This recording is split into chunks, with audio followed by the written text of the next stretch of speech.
Documento 127. Os anos da adolescência.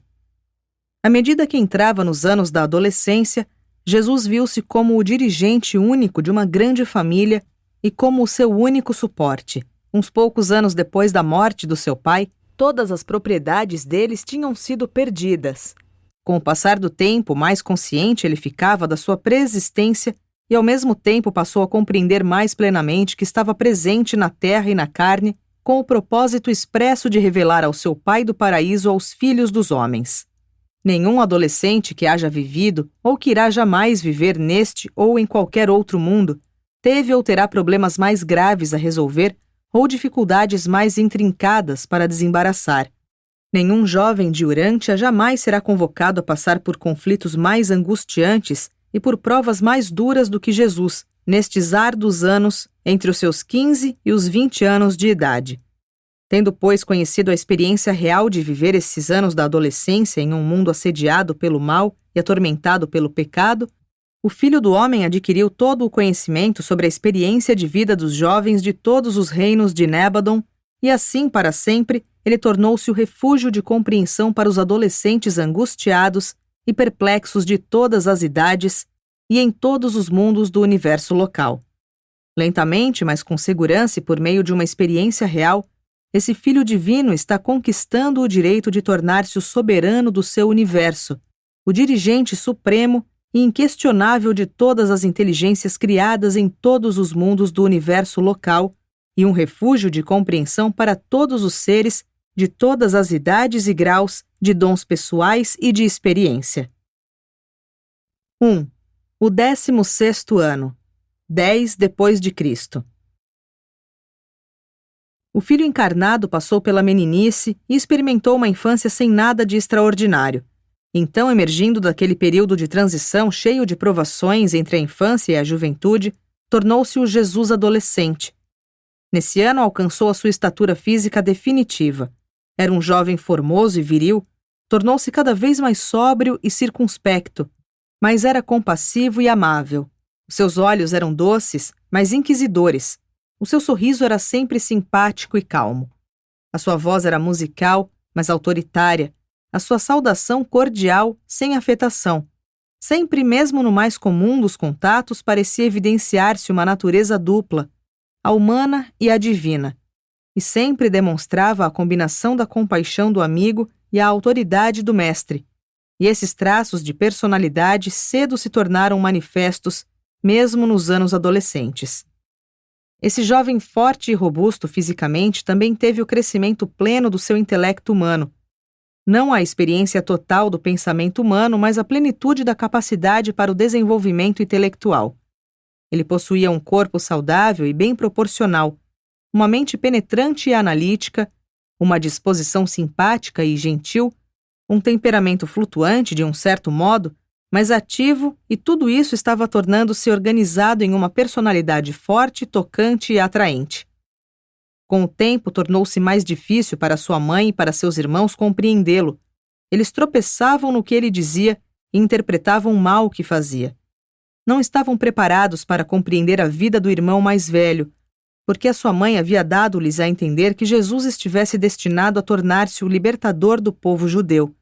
Depois que essas indicações foram dadas por Maria, como uma confidência de família, imaginai a confusão deles quando Jesus negava francamente todas essas ideias e intenções.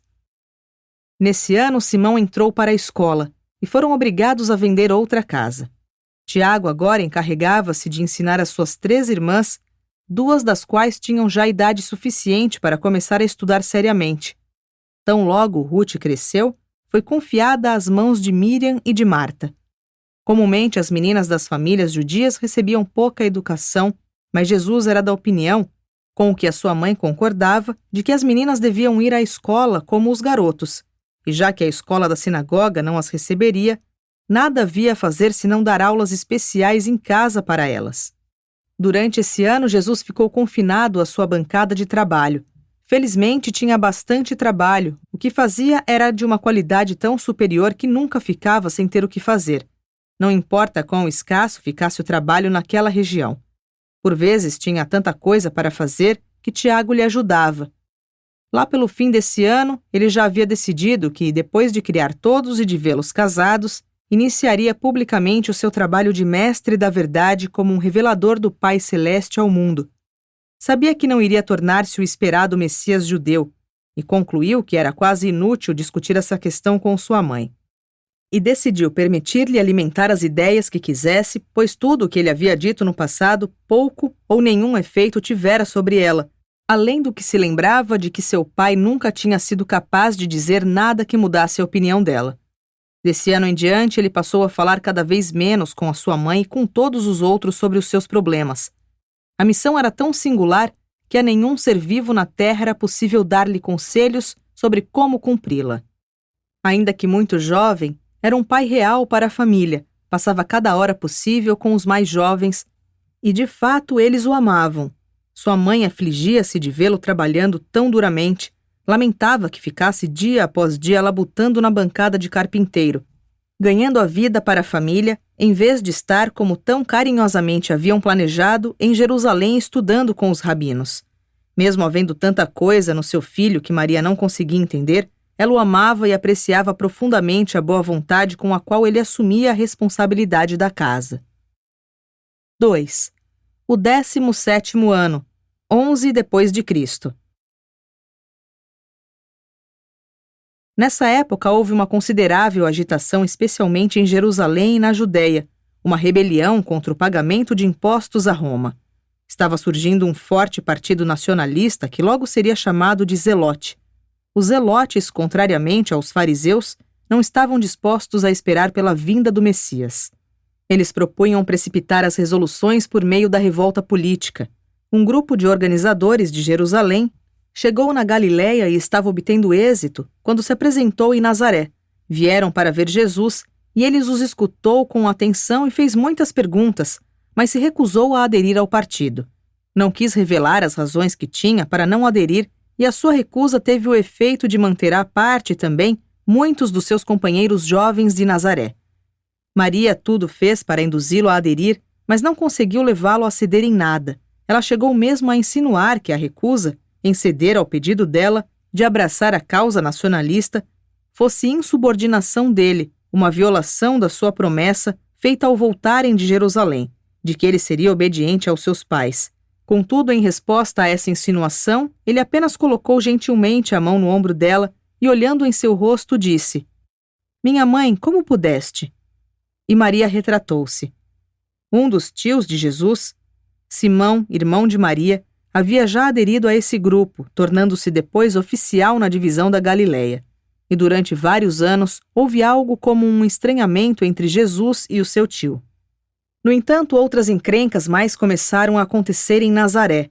A atitude de Jesus nessas questões havia gerado uma cisão entre os jovens judeus da cidade. Cerca da metade estava ligada à organização nacionalista e a outra metade começou a formar um grupo de oposição, de patriotas moderados, esperando que Jesus assumisse a liderança. E ficaram estupefatos quando Jesus recusou a honra que lhe havia sido oferecida, dando como desculpa as suas pesadas responsabilidades familiares, coisa que todos admitiram. Mas a situação ficou ainda mais complicada quando pouco depois um judeu abastado, Isaac, que emprestava dinheiro aos gentios, adiantou-se concordando em sustentar a família de Jesus se ele deixasse as suas ferramentas e assumisse a liderança desses patriotas de Nazaré. Jesus, então, mal havendo completado 17 anos de idade, encontrou-se frente a uma situação das mais delicadas e difíceis do princípio da sua vida. As questões de patriotismo, especialmente quando complicadas por uma opressão estrangeira na coleta de impostos, são sempre difíceis de lidar para os líderes espirituais e, sem dúvida, assim se deu nesse caso, já que a religião judaica encontrava-se envolvida em toda essa agitação contra Roma. A posição de Jesus tornou-se ainda mais difícil porque a sua mãe e o seu tio, e até mesmo Tiago, o seu primeiro irmão, todos pressionaram-no para unir-se à causa nacionalista. Os melhores judeus de Nazaré haviam sem exceção aderido, e aqueles jovens todos, que não tinham aderido ao movimento, alistar-se-iam no momento em que Jesus mudasse de ideia. E ele não possuía senão um conselheiro sábio em toda a Nazaré, e este era o Chazã, o seu velho professor, o qual lhe aconselhou sobre a sua decisão ao Comitê dos Cidadãos de Nazaré, quando viessem perguntar-lhe sobre a sua resposta ao apelo público que havia sido feito. Em toda a sua jovem vida, essa era de fato a primeira vez que Jesus recorria conscientemente a uma manobra pública de estratégica. Até então, contara sempre com uma exposição franca da verdade para esclarecer as situações, mas agora não podia declarar toda a verdade. Não podia dar a entender que fosse mais do que um homem. Não podia desvelar a ideia da missão que o esperava até que alcançasse uma idade mais madura. A despeito de todas essas limitações, a sua fidelidade religiosa e a sua lealdade nacional estavam diretamente em jogo. A sua família estava em tumulto, os seus amigos de juventude divididos e todo o contingente judeu da cidade estava em ebulição. E pensar que ele era considerado responsável por tudo aquilo. Mas quão inocente ele fora quanto à intenção de causar quaisquer complicações e, pelo menos ainda, uma conturbação daquela espécie. Algo tinha de ser feito. Jesus devia reafirmar a sua posição e foi o que fez, brava e diplomaticamente para a satisfação de muitos, mas não de todos. Manteve-se nos termos do seu argumento inicial, sustentando que o seu primeiro dever era para com a sua família, que uma mãe viúva e 8 irmãos e irmãs necessitavam de algo mais do que o dinheiro poderia comprar.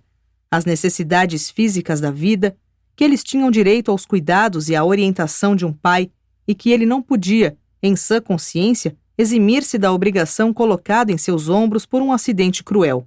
Elogiou a sua mãe e o seu irmão Tiago, o de mais idade, por terem tido a boa vontade de liberá-lo, mas reiterava que a sua lealdade a um pai morto o proibia de deixar a família, não importava quanto dinheiro viesse a ser dado para o sustento material deles, fazendo a inesquecível afirmação de que o dinheiro não pode amar.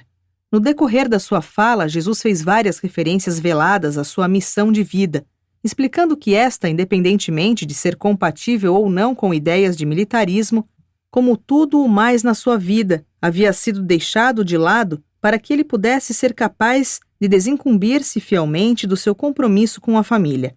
Todos em Nazaré sabiam bem que ele era um bom pai para sua família, e essa questão ficava tão próxima do coração de todos os judeus nobres que o pretexto alegado por Jesus havia encontrado uma reação de boa apreciação nos corações de muitos dos seus ouvintes. E alguns daqueles que não estavam com essa boa predisposição ficaram desarmados por um discurso feito por Tiago, o qual, ainda que não estando no programa, foi pronunciado nesse momento. Naquele mesmo dia, o Chazan tinha ensaiado esse discurso com Tiago, mas isso havia sido mantido como um segredo deles. Tiago declarou que ele estava certo de que Jesus ajudaria a libertar o seu povo, se ele, Tiago, tivesse idade suficiente para assumir a responsabilidade pela família, mas que caso apenas eles consentissem que Jesus permanecesse conosco, sendo o nosso pai e mestre, então eles teriam não só um líder na família de José, mas em breve 5 leais nacionalistas, pois não há 5 de nós rapazes prontos para crescer e sob a liderança do nosso pai-irmão servir a nossa nação? E assim o menino trouxe um final bem feliz a uma situação bastante tensa e ameaçadora.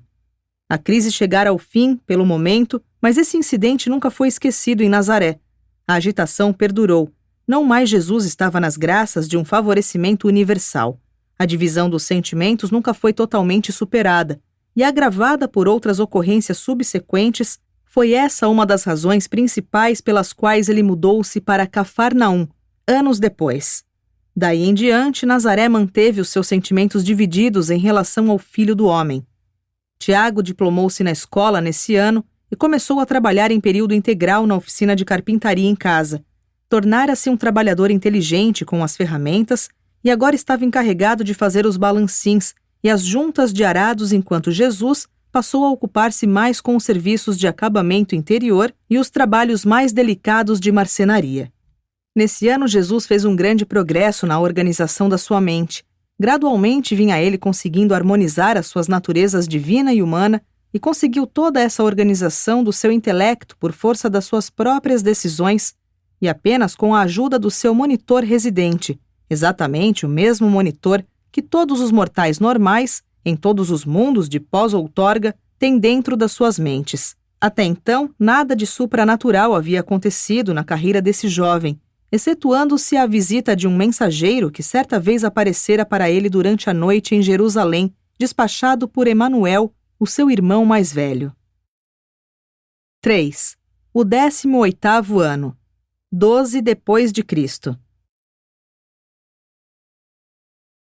Durante esse ano, todas as propriedades da família, exceto a casa e o jardim, foram liquidadas.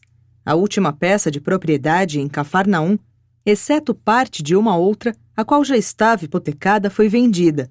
O que receberam foi usado nos impostos, na compra de algumas novas ferramentas para Tiago e no pagamento de uma dívida, devido à posse da loja de suprimento e reparos, que há muito servia à família, perto da parada das caravanas, e que Jesus agora propunha comprar de volta, já que Tiago tinha idade suficiente para trabalhar na oficina da casa e ajudar Maria com o lar.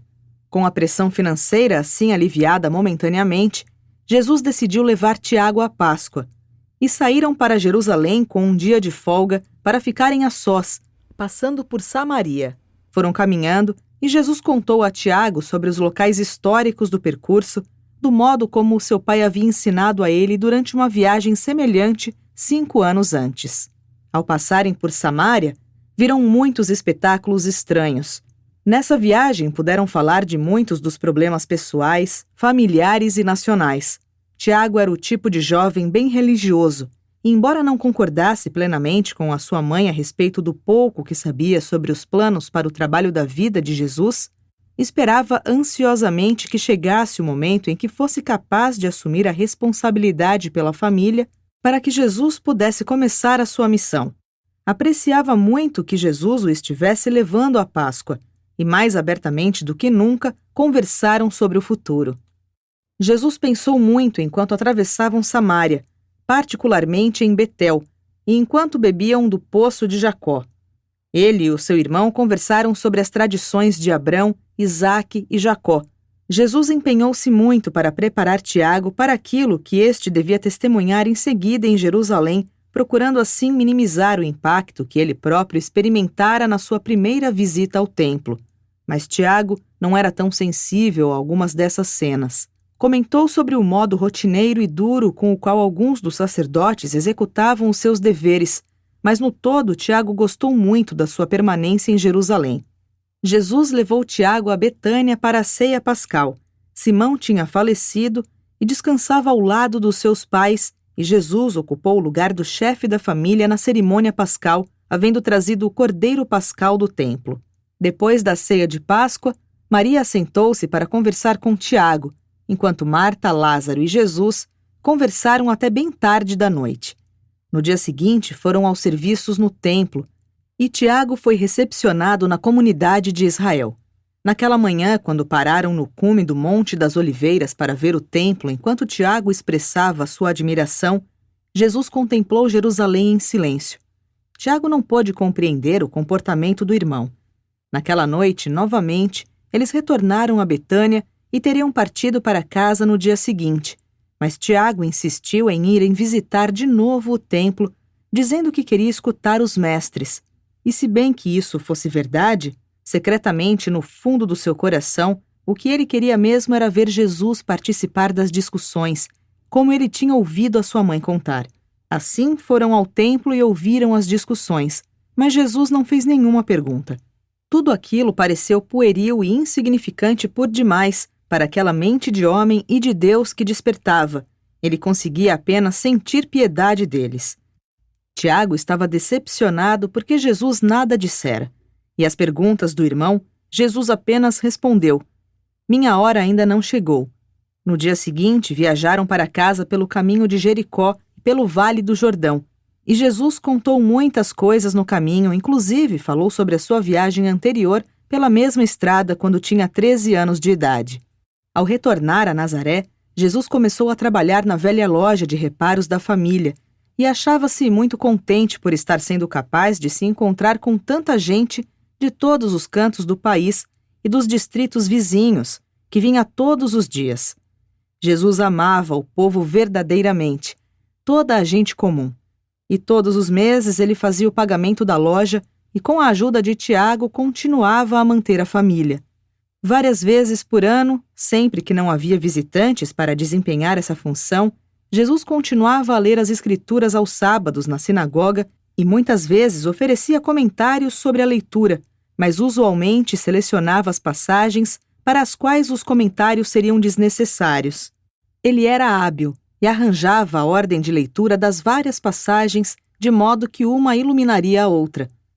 Ele nunca deixou, quando o tempo permitia, de levar os seus irmãos e irmãs nas tardes de sábado para os seus passeios junto à natureza.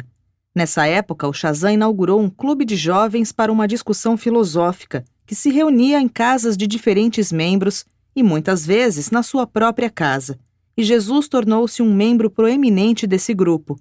Assim, pois, ele capacitava-se a recuperar um pouco do seu prestígio local perdido na época das recentes controvérsias nacionalistas.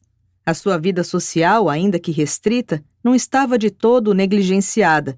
Tinha muitos amigos calorosos e admiradores fervorosos, tanto entre os jovens rapazes quanto entre as moças de Nazaré. Em setembro, Isabel e João vieram visitar a família em Nazaré. João, havendo perdido seu pai, tinha a intenção de voltar para as colinas da Judeia e ocupar-se da agricultura e cuidar de rebanhos, a menos que Jesus o aconselhasse a permanecer em Nazaré para tornar-se carpinteiro ou para fazer alguma outra espécie de trabalho. Eles não sabiam que a família de Nazaré estava praticamente sem um tostão. Quanto mais Maria e Isabel conversavam sobre os seus filhos, mais ficavam convencidas de que seria bom para os dois jovens homens trabalharem juntos e verem um pouco mais um ao outro. Jesus e João tiveram várias conversas e falaram sobre muitas questões íntimas e pessoais.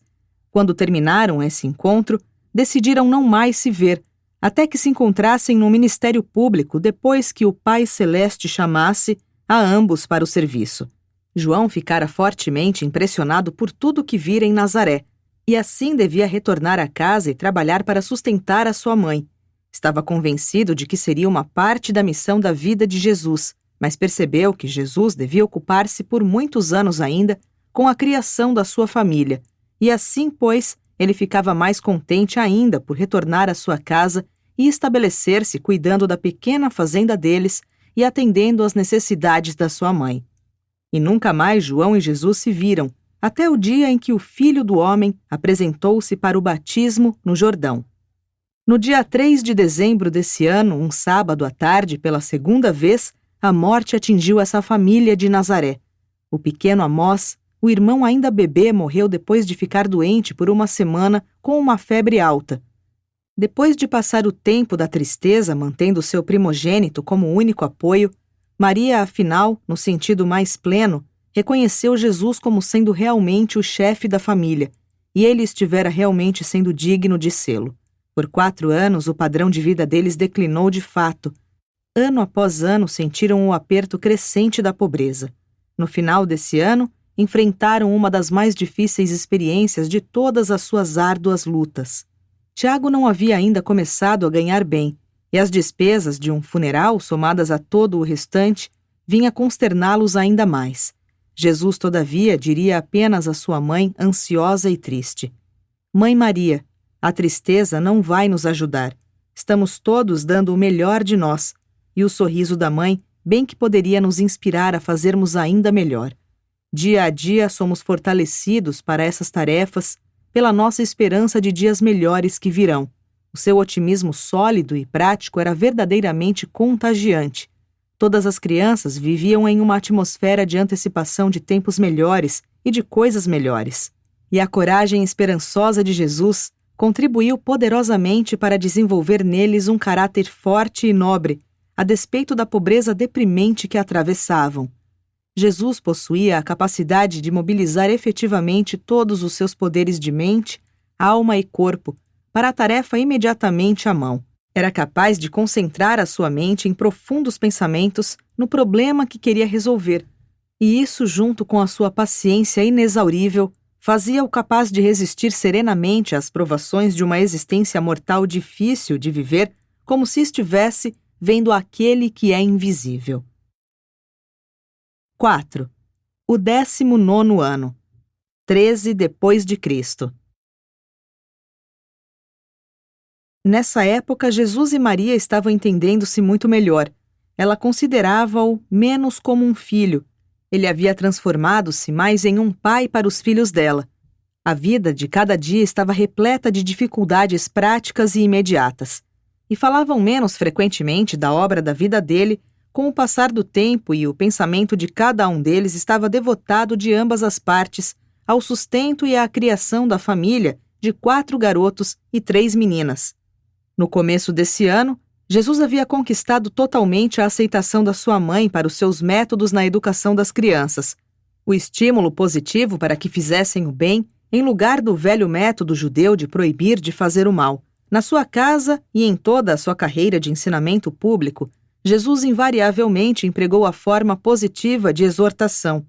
Sempre e em todos os lugares ele dizia: tu devias fazer isso, deverias fazer aquilo. Ele nunca empregava o modo negativo de ensinar, que se derivava de tabus antigos. Ele evitava colocar ênfase no mal, proibindo e ao mesmo tempo exaltava o bem por exigir que ele fosse feito. A hora da prece no lar era a ocasião para discutir toda e qualquer coisa relativa ao bem-estar da família. Jesus tão sabiamente disciplinou seus irmãos e irmãs desde a mais tenra idade, que pouca ou quase nenhuma punição jamais se fazia necessária para assegurar a obediência pronta e sincera deles. A única exceção era Judá, a quem em diversas ocasiões Jesus julgou necessário para impor penalidades pelas suas infrações às regras da casa. Em 3 ocasiões, quando foi considerado sábio punir Judá por violações deliberadas e confessas das regras de conduta da família, a sua punição foi fixada por decisão unânime dos irmãos mais velhos, sendo consentida pelo próprio Judá antes de ser ministrada.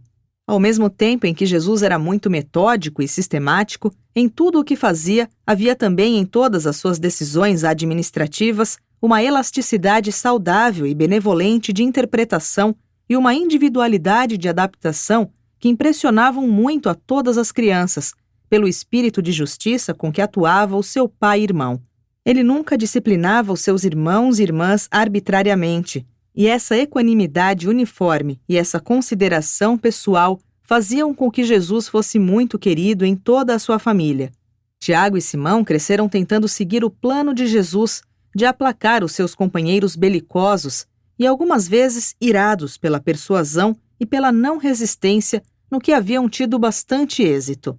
Mas José e Judá, ao mesmo tempo em que consentiam nessa educação em casa, apressavam-se em defender a si próprios quando atacados pelos seus camaradas. Judá, em particular, era culpado de violar o espírito desses ensinamentos. A não resistência, porém, não era uma regra da família. Nenhuma penalidade estava relacionada à violação dos ensinamentos pessoais. Em geral, todas as crianças, particularmente as meninas, consultavam Jesus sobre os problemas da sua infância e confiavam nele exatamente como teriam feito com um pai afeiçoado. Tiago crescia como um jovem bem equilibrado e de temperamento equilibrado, mas ele não era inclinado, como Jesus, para a espiritualidade. Era um estudante melhor do que José, o qual, ainda que sendo um trabalhador fiel, tinha uma mente ainda menos espiritualizada. José era laborioso e não tinha aptidões intelectuais, no mesmo nível das outras crianças. Simão era um menino bem intencionado, mas muito sonhador. Ele foi lento para se estabelecer na vida e era a causa de uma ansiedade considerável para Jesus e Maria. Mas foi sempre um menino bom e bem intencionado. Judá era um pavio de fogo.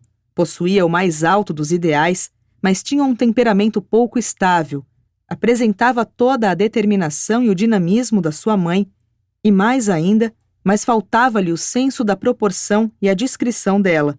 Miriam era uma filha bem equilibrada e de cabeça sensata, com uma apreciação aguçada das coisas nobres e espirituais. Marta era lenta de pensamento e ação, mas uma criança muito confiável e eficiente. A irmã Ruth, ainda bebê, era o raio de sol da casa. Embora impensada para falar, era muito sincera de coração.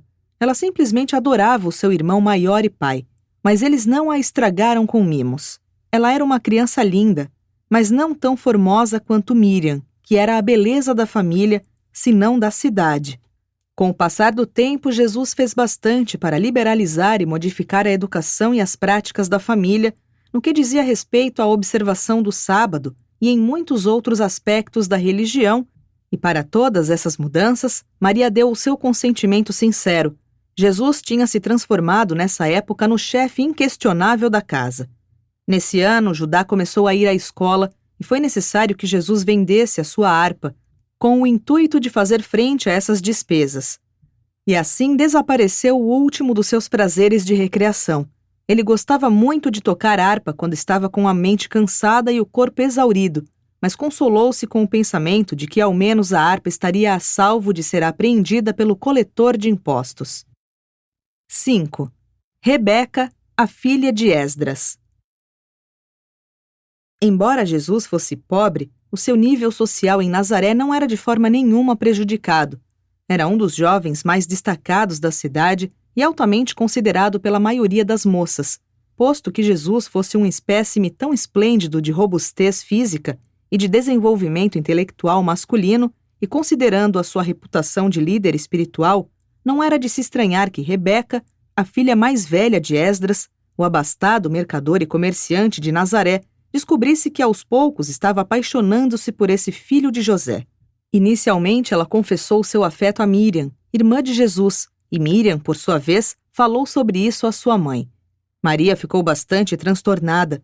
Estaria a ponto de perder o seu filho logo agora que se tornara o chefe indispensável da família. Será que os problemas nunca acabariam? O que mais poderia acontecer? E então ela parou para pensar sobre o efeito que o casamento teria na carreira futura de Jesus. Lembrava-se, não frequentemente, mas algumas vezes, pelo menos, do fato de Jesus ser um filho prometido.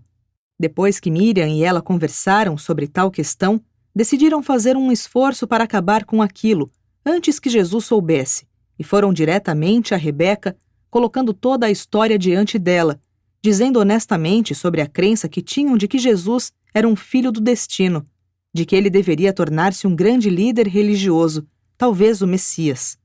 Rebeca escutou bastante atenta e, fascinada com o que lhe diziam, estava mais do que nunca determinada a tentar a sorte com esse homem, da sua escolha e compartilhar com ele a sua carreira de liderança. Ela argumentou para si própria que um homem, por ser assim, necessitaria ainda mais de uma esposa fiel e eficiente. Ela interpretou os esforços que Maria fizera para dissuadi-la como uma reação natural pelo medo de perder o único apoio e o chefe da família. Mas sabendo que o seu pai aprovava a sua atração pelo filho do carpinteiro, ela reconheceu que fosse justo dar-lhe a satisfação de poder suprir a família de Jesus com uma renda suficiente para compensar plenamente a perda dos ganhos dele. Quando o seu pai concordou com esse plano, Rebeca teve outras conversas com Maria e Miriam, e quando viu que não conseguiria o apoio delas, ela tomou coragem para ir diretamente a Jesus. E o fez com a cooperação do seu pai, que convidou Jesus à sua casa para a comemoração do 17º aniversário de Rebeca. Jesus ouviu de modo atento e compassivo a exposição daquelas coisas, feita primeiramente pelo pai e depois pela própria Rebeca. Respondeu gentilmente que, com efeito, nenhuma soma de dinheiro poderia tomar o lugar da sua obrigação de criar pessoalmente a família do seu pai, de cumprir o mais sagrado de todos os encargos humanos, a lealdade à sua própria carne e sangue. O pai de Rebeca ficou profundamente tocado pela devoção de Jesus à família e retirou-se da conversa. A única observação que fez a Maria, a sua esposa, foi: "Não poderemos tê-lo como filho, ele é nobre demais para nós." E então começou aquela conversa extraordinária com Rebeca. Até então, na sua vida, Jesus fizera pouca distinção na sua relação com os meninos e as meninas, com os jovens e as moças. Tinha estado muito ocupado com a premência das questões terrenas e práticas, e a sua mente estivera intrigada demais com a contemplação da sua carreira final, de cuidar dos assuntos do seu pai, para que ele pudesse chegar a considerar com seriedade a consumação de um amor pessoal em um casamento humano. Agora, no entanto, se via frente a frente com mais um desses problemas com os quais todos os seres humanos comuns têm de confrontar-se e optar. De fato, foi ele testado sob todos os aspectos, como vós o sois. Depois de escutar com atenção, ele agradeceu sinceramente a Rebeca pela admiração exprimida por ela, acrescentando: "Isso irá alegrar-me e confortar-me por todos os dias da minha vida." E explicou que não era livre para com qualquer mulher ingressar em relações, a não ser aquelas de uma consideração de irmandade simples e de pura amizade. Deixou claro que o seu primeiro e mais importante dever era criar a família do seu pai, que ele não poderia considerar o casamento até que o seu dever estivesse cumprido, e então acrescentou: se sou um filho predestinado, não devo assumir obrigações que durem toda uma vida, até o momento em que o meu destino se torne manifestado. Rebeca ficou com o coração partido. Não aceitou ser consolada e insistiu com seu pai para que se transferissem de Nazaré, até que finalmente ele consentiu em mudar-se para Séforis. Nos anos que se seguiram, aos muitos homens que queriam a sua mão em casamento, Rebeca não tinha senão uma resposta. Vivia para um só propósito, o de aguardar a hora em que aquele, que para ela era o maior homem que jamais vivera, começasse a sua carreira como um mestre da verdade viva. E ela seguiu-o com devoção durante os seus anos memoráveis de trabalho público, estando presente, sem que Jesus a percebesse, naquele dia em que ele chegou triunfalmente em Jerusalém e esteve entre as outras mulheres, ao lado de Maria, naquela tarde fatídica e trágica em que o Filho do Homem estava na cruz, pois para ela, bem como para mundos incontáveis no alto, ele era o único digno do amor total e o maior entre 10.000. 6. O seu 20º ano, 14 depois de Cristo. A história do amor de Rebeca por Jesus foi sussurrada em toda a Nazaré, e mais tarde em Cafarnaum, de um modo tal que, se bem que nos anos que viriam muitas mulheres houvessem amado Jesus do mesmo modo que homens o amaram, ele não teria novamente que rejeitar a oferta pessoal da devoção de outra mulher de bem. Dessa época em diante, o afeto humano por Jesus pertencia mais à natureza da adoração e da consideração cultuadora.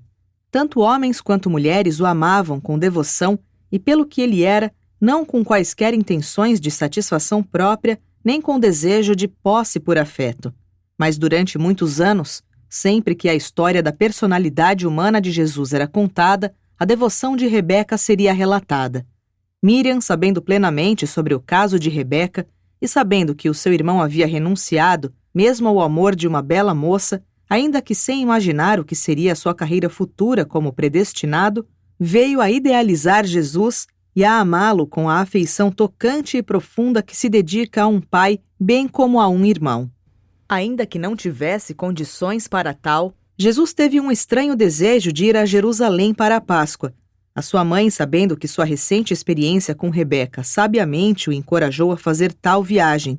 Ele não estava consciente disso, mas o que mais queria era uma oportunidade de conversar com Lázaro e de estar com Marta e Maria, como a sua própria família, era a esses três que ele mais amava. Ao fazer essa viagem a Jerusalém, ele foi pelo caminho de Meguido, Antipatris e Lida, em parte seguindo pela mesma rota pela qual tinha passado quando do seu retorno do Egito havia sido trazido de volta a Nazaré. Gastou 4 dias para ir à Páscoa e refletiu bastante sobre os acontecimentos passados, que tinham tido lugar em Meguido e nos seus arredores, campo de batalha internacional da Palestina. Jesus passou por Jerusalém, parando apenas para olhar o templo e as multidões de visitantes. Teve uma aversão estranha e crescente por esse templo construído por Herodes, com o seu sacerdócio designado politicamente. Ele queria mais que tudo ver Lázaro, Marta e Maria. Lázaro tinha a mesma idade de Jesus e agora era o chefe da casa. Na época dessa visita, a mãe de Lázaro havia morrido também. Marta era 1 ano e pouco mais velha que Jesus, enquanto Maria era 2 anos mais nova, e Jesus era o ideal, idolatrado por todos os 3. Nessa visita ocorreu uma das suas manifestações periódicas de rebelião contra a tradição, a expressão do ressentimento por aquelas práticas cerimoniais que Jesus considerava representarem mal o seu Pai do céu. Não sabendo que Jesus estava vindo, Lázaro havia arranjado para celebrar a Páscoa com amigos, em uma aldeia vizinha na estrada de Jericó. Jesus então propôs que celebrassem a festa onde eles estavam, na casa de Lázaro. Mas disse Lázaro: não temos um cordeiro pascal. E então Jesus começou uma dissertação prolongada e convincente para mostrar que o Pai do céu não estava verdadeiramente interessado nesses rituais infantis e sem sentido. Depois de uma prece solene e fervorosa, Eles levantaram-se e Jesus disse: Deixai que as mentes pueris e obscuras do meu povo sirvam ao seu Deus como Moisés mandava. É bom que o façam. Mas nós, que vimos a luz da vida, cessemos de aproximar-nos do nosso Pai pelo caminho escuro da morte. Sejamos livres no conhecimento da verdade do amor eterno do nosso Pai eterno. Naquele anoitecer, à hora do crepúsculo, esses 4 assentaram-se e partilharam a primeira festa da Páscoa jamais celebrada por devotos judeus sem o cordeiro pascal. O pão sem levedo e o vinho haviam sido preparados para essa Páscoa, e esses símbolos aos quais Jesus chamou de o pão da vida e a água da vida, ele os serviu aos seus companheiros e eles comeram, adequando-se solenemente aos ensinamentos que acabavam de ser ministrados. Jesus passou então a ter o hábito de fazer esse ritual de sacramento, quando depois disso fazia visitas a Betânia. Quando voltou para casa, contou tudo isso à sua mãe. Ela ficou chocada inicialmente, mas gradualmente conseguiu compartilhar do ponto de vista dele.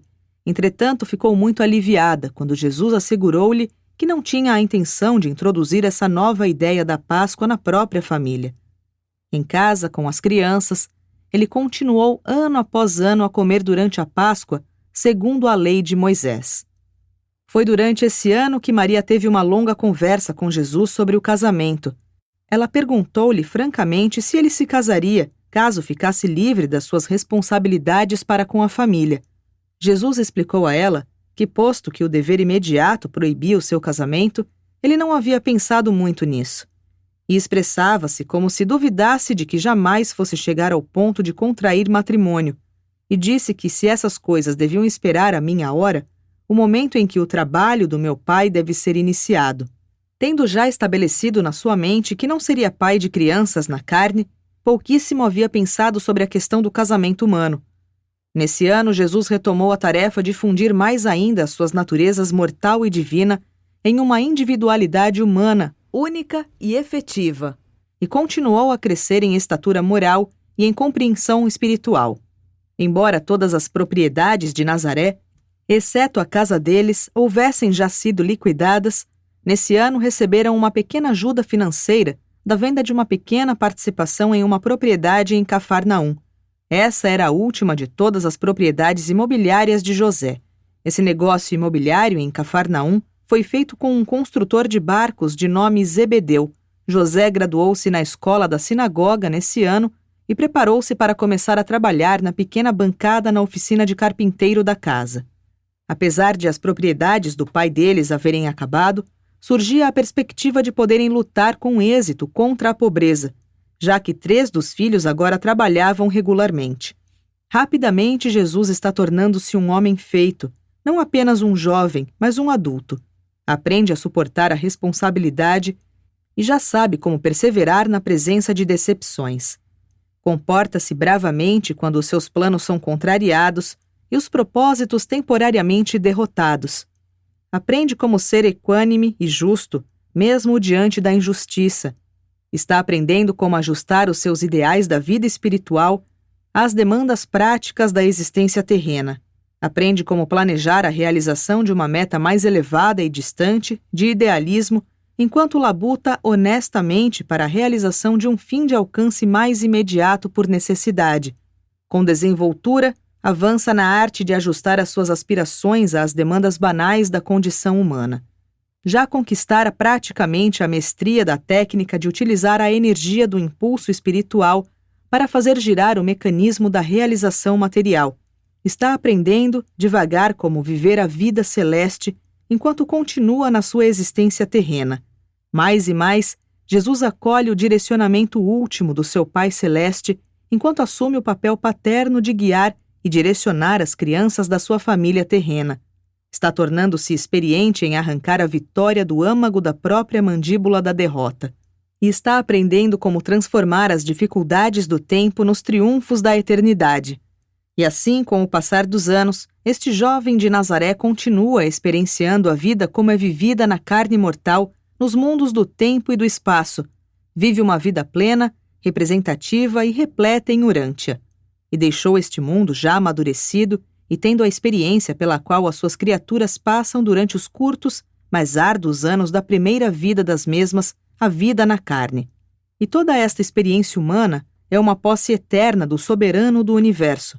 Ele é o nosso irmão compreensivo, o amigo compassivo, o soberano experiente e o Pai misericordioso. Enquanto criança, acumulara um vasto corpo de conhecimentos. Enquanto jovem, ele ordenou, classificou e correlacionou essas informações. E agora, como homem deste reino, começa a organizar essas posições mentais preparatórias que são para utilizá-las nos seus ensinamentos posteriores, na ministração e no serviço em prol dos seus irmãos mortais deste mundo e de todas as outras esferas habitadas de todo o universo de Nébadon. Nascido no mundo como um bebê do reino, Jesus viveu a sua infância e passou pelos estágios sucessivos da adolescência e da juventude e agora se encontra no umbral da plena idade madura, enriquecido com a experiência de uma vida de homem repleta do entendimento da natureza humana e plena de compaixão pelas fragilidades dessa natureza. Ele está transformando-se em um especialista na arte divina de revelar o seu Pai do Paraíso a todas as idades e estágios das criaturas mortais. E pois agora, como um homem plenamente desenvolvido, um adulto deste reino, ele prepara-se para continuar a sua missão suprema de revelar Deus aos homens e de conduzir os homens a Deus.